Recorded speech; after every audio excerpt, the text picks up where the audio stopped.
Bienvenue sur Call of Duty, un jeu de tir à la première personne qui se joue en 4 contre 4. Les personnes que vous voyez à l'écran là, eh bien il s'agit des meilleurs joueurs mondiaux. Et cette scène, sur laquelle ils s'affrontent, c'est la Call of Duty League. En gros, c'est l'élite mondiale. Vous allez me dire, comment on sait qui est le meilleur ? En compétition, on utilise 3 modes de jeu pour départager les équipes. Le contrôle, la recherche et destruction, et le point stratégique. Dans le point stratégique, la zone que vous voyez en surbrillance, c'est ce fameux point. Il change de place chaque minute, et l'objectif des deux équipes est de cumuler le plus de points possible. Chaque seconde passée dans la zone égale un point. La première à 250 gagne. Le deuxième mode, c'est la recherche et destruction. Un mode que vous connaissez déjà grâce à d'autres jeux de tir comme Valorant. Sauf qu'ici, l'attaque change de camp à chaque manche. Voici la bombe.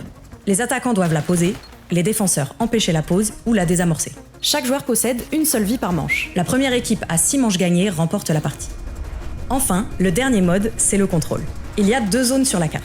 Les attaquants doivent les capturer et les défenseurs les en empêcher. Si l'attaque capture une première zone, une minute supplémentaire leur est offerte pour compléter la deuxième. Mais il y a une petite subtilité. Chaque équipe possède uniquement 30 vies pour y parvenir. Ouais, elle est technique celle-là. La première équipe qui remporte 3 manches a gagné le contrôle. Chaque rencontre se joue en best of 5. L'équipe qui gagne 3 modes remporte le match. Un peu comme ces gars survoltés qui viennent d'être sacrés champions du monde.